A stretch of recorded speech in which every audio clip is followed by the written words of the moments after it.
పరిశుద్ధ గ్రంథాన్ని మనం జాగ్రత్తగా ఆలోచన చేస్తే ఆదికాండం అనేది అన్నిటికీ కూడా ఆరంభంగా మనకు కనబడుతుంటుంది. దేవాది దేవుడు ఆ సమస్త సృష్టిని తన నోటి మాట ద్వారా కలుగు చేశాడు.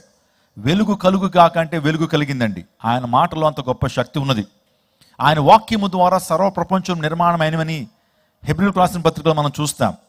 దేవాదేవుడు తన నోటి మాట స్వరాన్ని కలుగు చేశాడు. మానవుని కూడా దేవుడు కలుగు చేశాడు.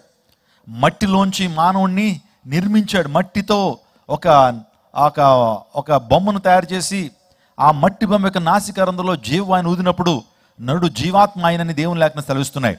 ఆ నరుడు జీవాత్మ అయిన తదుపరి నరుడు ఒంటరిగా ఉండటం మంచిది కాదని సాటి అయిన సహాయాన్ని దేవుడు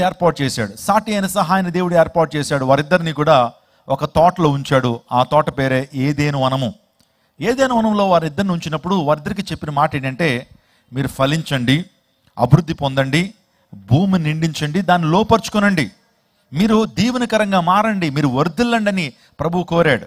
సో మనకు తెలుసు, ఆ సందర్భం అంతా మనకు తెలుసు.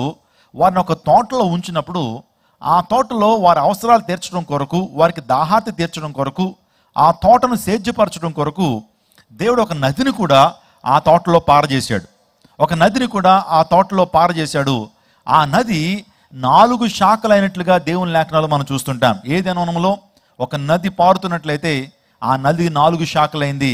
మొదటి దాని పేరు పీషోను, రెండో దాని పేరు గీహోను, మూడో దాని పేరు హిద్దెకేలు, 4వ దాని పేరు యూఫ్రటీసు. మనకు తెలుసు ఆ నదులు. ఆలోచన చేయండి, ఏదైనా వనంలో 4 నదులు ప్రవహిస్తూ ఉన్నాయి, 4 శాఖలు ప్రవహిస్తున్నాయి. మొదటి దాని పేరు పీషోను, అది హవీలా దేశం అంతటి చుట్టూ పారుచున్నది. చూడండి, మీలో చాలామందికి ఒక అనుమానం వచ్చి ఉండాలి. అదేంటంటే, ఆ టైంలో దేశాలు అనేవి ఇంకా ఏర్పాటు చేయబడలేదు కదండి. ఏదైనా వనాన్ని దేవుడు ఏర్పాటు చేసినప్పుడు దేశాలు అనేవి లేవు కదా. మరి హవీలా దేశం చుట్టూ పారుతుంది అంటాడేంటి? మరి ఇది ఎలా సాధ్యం అని అంటే కనుక చాలా జాగ్రత్తగా వినండి. బైబిల్ గ్రంథం అనేటువంటిది 2 భాగాలుగా, 2 విధానాలుగా రాయబడింది. ఒకటి ఇన్స్పిరేషన్, రెండోది రెవల్యూషన్. ఒకటి దేవుని యొక్క ప్రేరణ ద్వారా అనేక మంది భక్తులు ఈ గ్రంథాన్ని రాశారు. రెండోది ప్రత్యక్షత ద్వారా దేవుని వాక్యం రాయబడింది. ఒకటి ఇన్స్పిరేషన్, రెండోది రెవల్యూషన్. చాలా జాగ్రత్తగా మీరు వినాలి.